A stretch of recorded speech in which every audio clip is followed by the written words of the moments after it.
স্বাগত news 24 global টাইমে। দর্শক, বিশ্বের নানা প্রান্তের খবর নিয়ে আপনাদের সাথে আছি আমি ফয়সাল মাহমুদ। দেখছিলেন সংবাদ শিরোনামগুলি, এবারে বিস্তারিত। ইসরায়েলি হামলায় মাটির সঙ্গে মিশে গেছে গাজা সিটির দ্বিতীয় বৃহত্তম ভবন। এলাকাটির বাসিন্দাদের নগরী ছাড়া নির্দেশ দিয়েছে দখলদাররা। এদিকে লন্ডনে প্যালেস্টাইন অ্যাকশন গ্রুপের ওপর থেকে নিষেধাজ্ঞা প্রত্যাহারের দাবিতে চলছে বিক্ষোভ।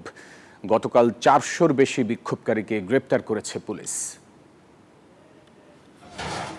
একসময়ের উঁচু ভবনগুলো এখন কেবলই ধ্বংসস্তূপ, যেখানে মিশে আছে ভাঙা কংক্রিট, ছিন্ন ভিন্ন স্বপ্ন আর মানুষের আর্তনাদ। এরপরও নিজেদের ভূমি ছাড়তে নারাজ গাজা সিটির বাসিন্দারা। এখানে এবং দক্ষিণে সর্বত্র বোমা বর্ষণ হচ্ছে।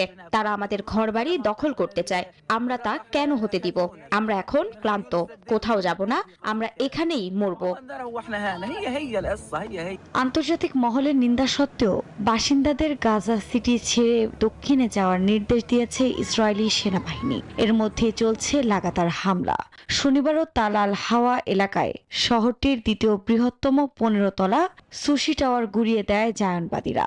কারণ হিসেবে ভবনটিকে হামাসের গোয়েন্দা কার্যক্রমের ঘাঁটি হিসেবে ব্যবহারের দাবি করেছে আইডিএফ। এ পরিস্থিতিতে শনিবারও জিম্মি মুক্তির দাবিতে তেল আবিব ও জেরুজালেমে প্রধানমন্ত্রীর কার্যালয়ের বাইরে বিক্ষোভ করেন ইসরায়েলিরা। দাবি জানান দ্রুত জিম্মিদের ফিরিয়ে আনার। ইসরায়েলের 80% নাগরিক যুদ্ধবিরতি এবং সমস্ত জিম্মিদের ফিরে পেতে চান। এই ব্যর্থ সরকারের পদত্যাগ করা উচিত। জিম্মিদের বাড়িতে ফিরিয়ে আনা উচিত এবং পদত্যাগ করা উচিত। অন্যদিকে যুক্তরাজ্যের লন্ডনে প্যালেস্টাইন অ্যাকশন গ্রুপের উপর থেকে নিষেধাজ্ঞা প্রত্যাহারের দাবিতে বিক্ষোভ করেছেন হাজারো মানুষ। এ সময় 425 জনের বেশি বিক্ষোভকারীকে গ্রেফতার করেছে পুলিশ। এছাড়া পুলিশের সঙ্গে বিক্ষোভকারীদের ধস্তাধস্তির খবর জানিয়েছে গণমাধ্যম। আফরিন মৌ, নিউজ 24। মহাকাশযান উৎক্ষেপণে ব্যবহৃত রকেট ইঞ্জিন তৈরিতে অগ্রাধিকার দেওয়ার আহ্বান জানিয়েছেন রাশিয়ার প্রেসিডেন্ট ভ্লাদিমির পুতিন। এ সময় তিনি মহাকাশ প্রযুক্তিতে নেতৃত্বস্থানীয় দেশ হিসেবে রাশিয়ার সুনাম অক্ষুণ্ণ রাখার উপরও জোর দেন। চীন সফর শেষ করেই 5 সেপ্টেম্বর শুক্রবার রাশিয়ার দূরপ্রাচ্য শহর ভ্লাদিভস্তক ও পরিদর্শনে যান রুশ প্রেসিডেন্ট ভ্লাদিমির পুতিন। এরপর দক্ষিণ রাশিয়ার সামারা শহরে গিয়ে শিল্প বিশেষজ্ঞদের সঙ্গে দেখা করেন এবং কুজনেতসভ ডিজাইন ব্যুরোর উড়োজাহাজ ইঞ্জিন উৎপাদন কারখানা পরিদর্শন করেন। এদিন রুশ প্রেসিডেন্ট মহাকাশযান উৎক্ষেপণে ব্যবহৃত রকেটের ইঞ্জিন তৈরি করতে এ খাতের নেতাদের প্রতি আহ্বান জানিয়েছেন।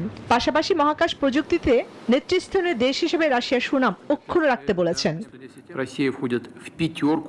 মহাকাশ শিল্পের উন্নয়নে রাশিয়া এখনো একটি নেতৃস্থানীয় শক্তি। মহাকাশযান উৎক্ষেপণে ব্যবহৃত সহায়ক রকেট ইঞ্জিন উৎপাদনের সক্ষমতা ধারাবাহিকভাবে নবায়ন করা জরুরি। এর মাধ্যমে নিজেদের প্রয়োজন মেটানোর পাশাপাশি বিশ্ববাজারে সক্রিয় প্রতিযোগিতা করতে হবে। পুতিন জানান, পশ্চিমা নিষেধাজ্ঞা সত্ত্বেও রাশিয়া ইঞ্জিন উৎপাদনের ক্ষেত্রে নতুন নতুন উদ্ভাবন সাফল্য অর্জন করেছে। বিশেষ করে জ্বালানি খাতের জন্য এসব ইঞ্জিন তৈরি হচ্ছে। তিনি বলেন, নিষেধাজ্ঞার মধ্যে রাশিয়া অল্প সময়ে জ্বালানি খাতের জন্য বেশ কিছু উদ্ভাবনী ইঞ্জিন তৈরি করতে সক্ষম হয়েছে। এগুলো গ্যাস পরিবহন, অবকাঠামো সহ বিভিন্ন ক্ষেত্রে সক্রিয়ভাবে ব্যবহৃত হচ্ছে। এছাড়া তিনি PD-26 উড়োজাহাজ ইঞ্জিনের আধুনিকায়নের কথা উল্লেখ করেন। এটি সামরিক পরিবহন, বিমান ও নতুন প্রজন্মের বৃহৎ যাত্রীবাহী উড়োজাহাজ তৈরির সুযোগ সৃষ্টি করবে। পুতিনের দাবি, রাশিয়া মহাকাশ প্রযুক্তিতে তার অগ্রণী অবস্থান ধরে রাখবে। চন্দ্রনে চন্দ্রা, নিউজ 24। বেইজিংয়ে অনুষ্ঠিত বিশাল সামরিক কুচকাওয়াজে চীন উন্মোচন করেছে নতুন প্রজন্মের মনুষ্যবিহীন যুদ্ধ সরঞ্জাম। স্থল, নৌ ও আকাশ ভিত্তিক এসব প্রযুক্তি ভবিষ্যৎ যুদ্ধক্ষেত্রে আক্রমণ ও প্রতিরক্ষা উভয় ক্ষমতাকে একীভূত করবে। এই প্রদর্শনী পশ্চিমা বিশ্বের নেতৃত্বাধীন বৈশ্বিক ব্যবস্থা চ্যালেঞ্জ করার শি জিনপিং এর লক্ষ্যকে প্রতিফলিত করছে। দ্বিতীয় বিশ্বযুদ্ধের 80তম বর্ষপূর্তিতে চীনের জমকালো আয়োজন পশ্চিমা আধিপত্য বিরোধী নেতাদের একত্রিত করে বৈশ্বিক শাসন ব্যবস্থার নতুন নেতৃত্বের বার্তা দিল চীন। একই সাথে অভূতপূর্ব সামরিক কুচকাওয়াজের আয়োজন করে জানান দিয়েছে অজেয় অস্ত্রের সক্ষমতা। স্থলভিত্তিক মনুষ্যবিহীন সরঞ্জামের মধ্যে রয়েছে গোয়েন্দা ও আক্রমণকারী যান, যা ট্রাক সেসিসে সজ্জিত থেকে মাইন অপারেশন, ট্যাঙ্ক বিধ্বংসী আক্রমণ ও পদাতিক সহায়তার মতো কাজ করতে পারে। কর্মকর্তাদের মতে এইসব প্রযুক্তি সেনাদের যুদ্ধ ক্ষমতা বহুগুণ বাড়িয়ে তুলবে। সামুদ্রিক মনুষ্যবিহীন যুদ্ধ সরঞ্জামে প্রদর্শিত হয়েছে নতুন ধরনের ডুবোজাহাজ ও স্পষ্টতল যান, যেগুলো স্বাধীনভাবে জলতলের লক্ষ্য শনাক্ত ও মাইন নিষ্ক্রিয় করতে সক্ষম। এতে নৌবাহিনী প্রতিরক্ষা ও আক্রমণ ক্ষমতা একসঙ্গে শক্তিশালী হবে। আকাশভিত্তিক অংশে উন্মোচিত হয়েছে নতুন ড্রোন, স্থির উইং বিমান ও জাহাজ বহিত হেলিকপ্টার, যেগুলো অদৃশ্য আক্রমণ, বিস্তৃত কভারেজ এবং স্বয়ংক্রিয় সমন্বয়ে দক্ষ। কর্মকর্তাদের ভাষ্য, এগুলো আধুনিক যুদ্ধে নৌ ও আকাশ প্রতিরক্ষায় নতুন মাত্রা যোগ করবে। পশ্চিমা নেতৃত্বাধীন বিশ্ব ব্যবস্থাকে নতুনভাবে সাজাতে আগ্রহী। চীনা সেনা কর্মকর্তারা জানিয়েছেন, মনুষ্যবিহীন ও বুদ্ধিমান যুদ্ধ ব্যবস্থা ভবিষ্যতের মূল যুদ্ধনীতি হবে। গবেষণা ও প্রশিক্ষণের ধারাবাহিকতার মাধ্যমে এগুলোর পূর্ণ সম্ভাবনা কাজে লাগিয়ে সেনাবাহিনীকে আধুনিক যুদ্ধের জন্য প্রস্তুত করা হচ্ছে। রাজনৈতিক বিশ্লেষকরা বলছেন, এই সামরিক কুচকাওয়াজ শি জিনপিং এর প্রভাব তুলে ধরার জন্য তৈরি করা হয়েছে। মহড়ার মাধ্যমে চীন একটি স্পষ্ট বার্তা পাঠাচ্ছে যে তাইওয়ানকে সমুদ্রপথে যে কোনো সহায়তা প্রদান করা হলে তা প্রতিহত করার সক্ষমতা চীনের হাতে রয়েছে। চন্দ্রানী চন্দ্রা, নিউজ 24। নির্বাচনী অযোগ্যতা ও ক্ষমতাসীন দলের সংকটের কারণে পদত্যাগ করেছেন জাপানের প্রধানমন্ত্রী শিগেরু ইশিবা। নির্বাচনী অযোগ্যতার অভিযোগে তিনি রাজনৈতিক চাপে ছিলেন। এ নিয়ে ক্ষমতাসীন লিবারেল ডেমোক্রেটিক পার্টির ভেতরেও তীব্র সংকট দেখা দেয়। শেষ পর্যন্ত দল ও সরকারের স্বার্থে পদ ছাড়ার ঘোষণা দেন তিনি। এই পদত্যাগে জাপানের রাজনীতিতে নতুন অনিশ্চয়তা তৈরি হলো। যদিও এক সংবাদ সম্মেলনে তিনি বলেন, স্বাস্থ্য এবং রাজনৈতিক কারণে দায়িত্ব অর্পণ করা উচিত। দেশের নতুন নেতৃত্ব নির্বাচনের প্রস্তুতি শুরু।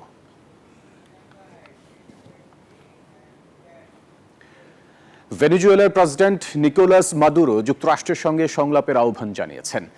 শুক্রবার দেশটির সব রেডিও ও টেলিভিশন নেটওয়ার্কে প্রচারিত ভাষণে তিনি বলেন, ভেনেজুয়েলা সবসময় আলোচনায় প্রস্তুত, তবে তারা সম্মান প্রত্যাশা করে। এর কয়েক ঘন্টা আগে মার্কিন প্রেসিডেন্ট ডোনাল্ড ট্রাম্প সতর্ক করে দেন, ভেনেজুয়েলার সামরিক বিমান যদি মার্কিন বাহিনীর জন্য হুমকি সৃষ্টি করে তবে সেগুলো ভূপাতিত করা হবে।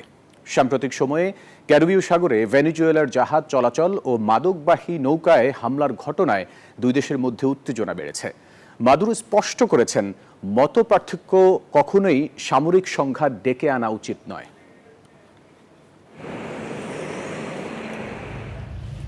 নাইজেরিয়ার উত্তর পূর্বাঞ্চলের বর্নো রাজ্যে সশস্ত্র গোষ্ঠী বোকো হারামের হামলায় অন্তত 63 জন নিহত হয়েছেন। স্থানীয় সময় শুক্রবার রাতে দারুল জামাল শহরে হামলার ঘটনা ঘটে। সেখানে নাইজেরিয়া ক্যামেরুন সীমান্তে একটি সামরিক ঘাঁটি রয়েছে। নিহতদের মধ্যে 5 জন সেনা সদস্য ছিলেন।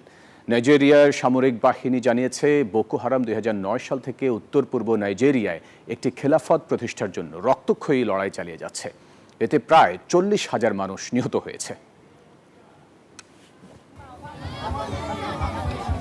বাংলাদেশের সঙ্গে মুক্ত বাণিজ্য চুক্তির আহ্বান জানিয়েছেন নেটোর অস্ট্রিয়া বিভাগের চেয়ারম্যান গুন্থার ফেলিঙ্গার। সামাজিক যোগাযোগ মাধ্যম এক্সে একটি পোস্ট করে এই মতামত তুলে ধরেন তিনি। গুন্থারের মতে, বাংলাদেশ ও ইউরোপীয় ইউনিয়নের মধ্যে পুরোপুরি মুক্ত বাণিজ্য চুক্তি হলে লাভবান হবে দুই দেশই। ভারতকে ইউরোপীয় ইউনিয়নের আর প্রয়োজন নেই বলেও ওই পোস্টে মন্তব্য করেন তিনি। এর আগে ভারতের বিভিন্ন রাজ্যে আলাদা আলাদা নামকরণ করে এবং পতাকা দিয়ে একটি মানচিত্র বিশ্বের কাছে তুলে ধরেন নেটোর প্রভাবশালী এই নেতা।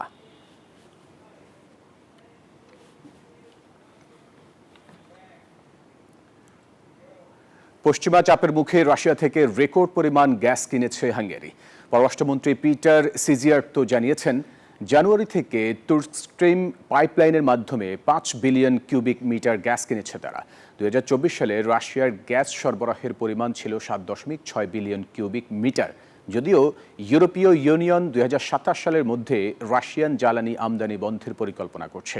সেই পদক্ষেপে বাধা দিয়েছে হাঙ্গেরি। সেই সঙ্গে দেশটির পররাষ্ট্রমন্ত্রী জানান, এমন পদক্ষেপ হাঙ্গেরির জ্বালানি নিরাপত্তা ধ্বংস করবে।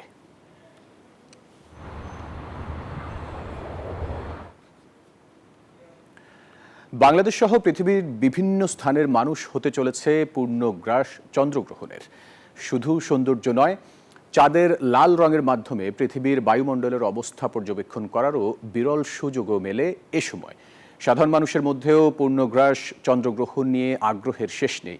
নাসা জানিয়েছে চন্দ্রগ্রহণটি পূর্ণাঙ্গভাবে দেখা যাবে পূর্বে ইন্দোনেশিয়ার হিলা দ্বীপ থেকে শুরু করে পশ্চিমে কেনিয়ার মোম্বাসা বন্দর পর্যন্ত। তবে উত্তর আমেরিকা, ক্যারিবীয় অঞ্চল ও দক্ষিণ আমেরিকার প্রায় 90% এলাকা থেকে এটি দেখা যাবে না। লেবাননের ফারাইয়ার পাহাড়ি অঞ্চলে প্রবাসী এক বাংলাদেশির হাতে গড়ে উঠেছে সৌন্দর্যময় আপেল বাগান। প্রায় 3 বিঘা জায়গা জুড়ে বিস্তৃত এই বাগান এখন স্থানীয়দের কাছে এক আকর্ষণীয় ফলের রাজ্য। লেবানন থেকে মিলন খানের তথ্য ও ছবিতে ডেস্ক রিপোর্ট। প্রায় 1200 থেকে 2000 মিটার উচ্চতা, ঠান্ডা ও শুষ্ক আবহাওয়ায় লেবাননের ফারাইয়ার পাহাড়ি অঞ্চলে গড়ে উঠেছে মনোমুগ্ধকর আপেল বাগান। রয়েছে 300টিরও বেশি আপেল গাছ। উৎপাদিত হচ্ছে জনপ্রিয় জাতের আপেল গালা, গ্রানি স্মিথ, স্টারকিং, গোল্ডেন ও রেড ডেলিশিয়াস, যার মধ্যে গালা জাতের চাষি বেশি। 3 বিঘা জমিতে প্রায় 300 প্লাস গাছ আছে। আর আপেলগুলা অনেক ফ্রেশ আপেল, হরমোনাল মুক্ত। এটা অন্য জাতে, আর এগুলা একটু স্পেশাল, এটা অনেক মিষ্টি আপেল। আগস্ট থেকে অক্টোবর মৌসুম পর্যন্ত চলে ফল সংগ্রহ। কৃত্রিম সার বা কীটনাশক ব্যবহার না করায় ফল হচ্ছে স্বাস্থ্যসম্মত ও সুস্বাদু। পাহাড়ি জমিতে এই বাগান লেবাননের কৃষি অর্থনীতির গুরুত্বপূর্ণ অংশ হয়ে উঠেছে, যেখানে অসংখ্য প্রবাসী বাংলাদেশি যুক্ত হয়ে ভূমিকা রাখছেন। ফলন মুক্ত আপেল পাড়াটার যে কি একটা অনুভূতি, সেটা ভাষায় প্রকাশ করতে পারবো না। তাজা আপেল এবং গাছ থেকে পায়রা খাওয়াটা অনেক খিজে পড়ার ভাষা নাই। প্রবাসী ও দেশের আমেজ ছড়িয়ে দিচ্ছেন বাংলাদেশিরা। লেবাননের পাহাড়ে তারই এক অনন্য উদাহরণ এই আপেল বাগান।